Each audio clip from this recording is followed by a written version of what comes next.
Hi friends, నిన్న parliament వక్ఫ్ బిల్లును pass చేసింది. ముందు లోక్సభలో బిల్ పాస్ అయిన తర్వాత రాజ్యసభకు కూడా వచ్చింది. అక్కడ కూడా బిల్ పాస్ అయి అది ప్రెసిడెంట్ రాష్ట్రపతి ఆమోదముద్ర తర్వాత చట్టం అవుతుంది. సో దీని గురించి పెద్ద ఎత్తున సమాజంలో మీడియాలో చర్చ నడుస్తూ ఉంది. అసలు వక్ఫ్ బోర్డ్ అంటే ఏమిటి? సో ఈ బిల్లు పాస్ చేయటం వల్ల ముస్లింలకు ఏమైనా లాభమా నష్టమా? ముస్లిమేతరులకు ఏ రకమైన లాభం ఉంటుంది లేకపోతే నష్టం ఉంటుంది అనే విషయం ఈ వీడియోలో పరిశీలిద్దాం.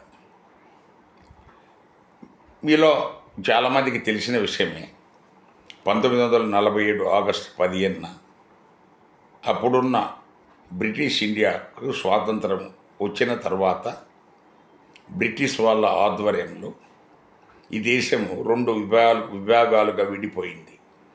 ఒకటి ముస్లింలు అధికంగా ఉన్న పాకిస్తాన్, రెండవది హిందువులు అధికంగా ఉన్న భారతదేశం, ఇండియా. సో ఈ పాకిస్తాన్ ముస్లింలు అప్పుడు కంబైన్డ్ భారతదేశంలో ఉన్న ముస్లింలు భారత భూభాగంలో ఎవరైతే ఉన్నారో వాళ్లకు ఆప్షన్ ఇచ్చారు, మీరు పాకిస్తాన్ పోతారా ఇండియాలో ఉంటారా? చాలామంది ఇండియాలో ఉంటామన్నారు, కొందరు మేము పాకిస్తాన్ పోతామన్నారు.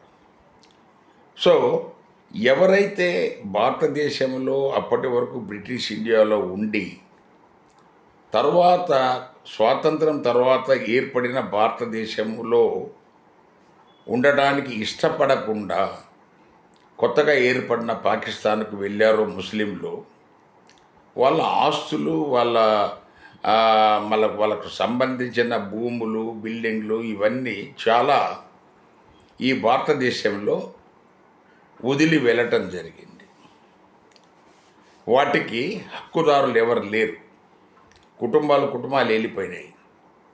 సో వాటిని ఎవరైనా అన్యాక్రాంతం చేయొచ్చు. ఆటోమేటిక్గా ఎవరు సంబంధం లేకుంటే ఎవరో ఒకరు దాన్ని ఆక్యుపై చేసుకుంటారు. కానీ అలాంటి వాటన్నిటిని కాపాడడానికి వీటన్నిటిని ఒక వక్ఫ్ బోర్డు అని చెప్పేసి పెట్టి ఈ విదేశాలకు వెళ్ళిపోయి ఇక్కడ ఆస్తులు ఉన్న వాళ్ళ ఆస్తులను, ముస్లిం ఆస్తులను కాపాడడానికి ఏర్పడిందే వక్ఫ్ బోర్డు. సో ఇంతవరకు బాగానే ఉంది. ఆ ఆస్తులు మనకు వదిలిపోయిన వాళ్ళ ఆస్తులు కాపాడటంలో నష్టమేం లేదు, తప్పు లేదు, అందులో ఎవరికి బాధ కూడా లేదు. దాని తర్వాత పివి నరసింహారావు గారి హయాంలో కాంగ్రెస్ ప్రభుత్వంలో దానికి కొన్ని వక్ఫ్ చట్టానికి కొన్ని సవరణలు చేస్తూ వాళ్ళు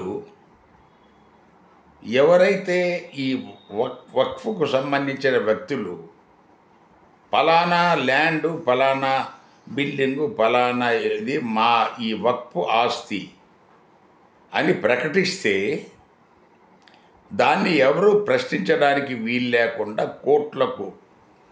కోర్టులలో వాటిని ఛాలెంజ్ చేసే అవకాశం లేకుండా ఒక విధంగా మనము ఆస్తులు బలవంతంగా వాళ్ళు డిక్లేర్ చేసి ఇది మా ఆస్తి అన్నారు కాబట్టి వాళ్ళకు అప్పచెప్పటం కింద ఆ చట్టం ద్వారా చేయబడింది.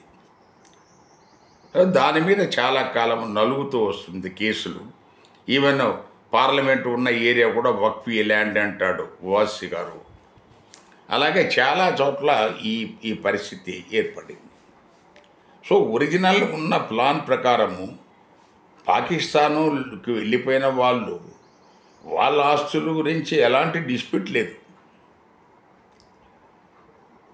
బట్ అది కాకుండా కొత్త ఆస్తులు ఇవి మావి అనటంలో ఈ మధ్య డిస్ప్యూట్లు వస్తున్నాయి. సో వీటిని కోర్టులు ఎవరు వాటి మీద ఎలాంటి చర్యలు తీసుకోవడానికి అవకాశం లేకుండా కేవలం వక్ఫ్ ట్రిబ్యునల్ మాత్రమే అలాంటివి నిర్ణయించాలా. ఆ వక్ఫ్ ట్రిబ్యునల్లో ఉండేదంతా ముస్లింలే మెంబర్సు, చైర్మన్ కూడా. అందువల్ల ఈ ముస్లిమేతరులకు ఈ ఎవరైనా ఆస్తులు ఈ వక్ఫ్ బోర్డు మాది అంటాం వల్ల నష్టపోతే వాళ్లకు రెమిడియల్ మెజర్ లేకుండా అయినట్టుగా భావిస్తూ వస్తున్నారు. అందువల్ల ఈ వక్ఫ్ బోర్డును దాన్ని ఒక భూతంలాగా ఎస్పెషల్లీ బీజేపీ వచ్చిన తర్వాత దాని మీద చాలా కాలం వక్ఫ్ బోర్డు తీసేస్తాం, వక్ఫ్ బోర్డు ఎత్తేస్తాం, సవరణ చేస్తామని అంటూ వస్తున్నారు. అది ఇప్పటికీ పూర్తి చేశారు. సో ఇప్పుడు మనం గమనించాల్సింది, గత కాలం జరిగింది ఏదో జరిగింది, కానీ ముస్లిమేతరుల ఆస్తులు ఏమైనా వక్ఫ్ బోర్డు ఇది మాది అని క్లెయిమ్ చేసుకొని తీసుకున్న లిటిగేషన్లో అలాంటి ఏమన్నా ఉంటే ఇక మీద అవి కోర్టులకు పరిష్కారానికి వెళ్ళే అవకాశం ఈ బిల్లు ద్వారా వస్తుంది. అంతే తేడా. తర్వాత రెండోది, ఈ ముస్లిములు ఎవరైతే మనకు దేశాన్ని వదిలి వెళ్ళిపోయారో ఆ ఆస్తులు ఏ మేరకు ఉన్నాయి, అవన్నీ ప్రాపర్గా ఉన్నాయా, కబ్జా ఏమన్నా చేశారా, అన్యాక్రాంతమైందా అనే దానికి కూడా వాటికి ఎలాంటి వెరిఫికేషన్ చట్టబద్ధంగా చేసి ఆస్తులన్నీ సురక్షితంగా ఉన్నాయి. ఈ మన ముస్లిం ఆస్తులన్నీ ఎవరైతే పాకిస్తాన్కు అప్పుడు వెళ్ళిపోయారో వాళ్ళ ఆస్తులు ఏవైతే 1947లో ప్రస్తుతం తర్వాత ఏర్పడిన వక్ఫ్ బోర్డుకి ఏమైతే ట్రాన్స్ఫర్ చేశారో ఆ ఆస్తులన్నీ యథాతథంగా ఉన్నాయి. ఎలాంటి కబ్జాలు లేవు, ఎలాగా వాటిని ఎవరు దుర్వినియోగం జరగటం లేదు. సో వాటిని ప్రాపర్గానే యూజ్ చేస్తున్నారు అనేది ఈ వక్ఫ్ బోర్డు మధ్యన తనిఖీ చేస్తూ ప్రభుత్వానికి రిపోర్ట్ ఇవ్వాల్సిన అవసరం కూడా ఉంది. ఎందుకంటే అవి ఒక వ్యక్తి ఒక దేశం నుంచి ఈ దేశం నుంచి పూర్తిగా ఒక దేశాన్ని వదిలి వేరే దేశానికి వెళ్ళి అతని ఆస్తులు ఇక్కడ వదిలేస్తే అవి డైరెక్ట్గా ప్రభుత్వానికి చెందుతాయి. అవి ఇతరులకు చెందడం. ఒక హిందువు వెళ్ళాడు అనుకోండి, ఆ హిందువు వాళ్ళ కులస్తులకు కానీ అట్లా ఏమి ఇవ్వడానికి లేదు. ప్రభుత్వం స్వాధీనం చేసుకుంటుంది. ఆ జిల్లా కలెక్టరు లేకపోతే ఆ మండల్ తహసీల్దారు, సో వాళ్ళు అల్టిమేట్గా దాన్ని స్వాధీనం చేసుకొని దాన్ని ఒక ప్రభుత్వ ఆస్తిగా పరిగణిస్తారు. ఇక్కడ ఇది వీళ్ళు విదేశాలకు పాకిస్తాన్ వెళ్ళిపోయిన ముస్లింల ఆస్తులను ముస్లింలకే ఉంచాలన్న భావనలో ఏర్పడిన వక్ఫ్ బోర్డును సద్వినియోగం చేసుకుంటే ముస్లింలకు కూడా మేలు జరుగుద్ది.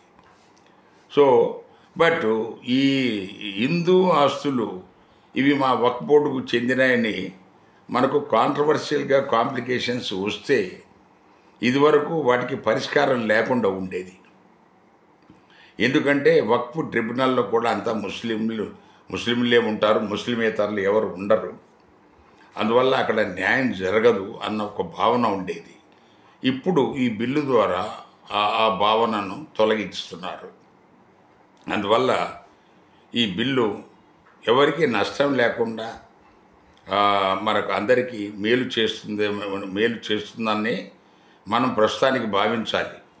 తర్వాత మనం కొంతకాలం పనిచేసిన తర్వాత ఇది ఏ మేరకు ముస్లింలకు నష్టం కలిగిస్తుందో హిందువులకు నష్టం కలిగిస్తుందో అనేది మనం దాన్ని బేరీజ్ వేసుకొని తర్వాత దీన్ని పునఃపరిశీలించాల్సిన అవసరం ఉంటుంది. Thank you.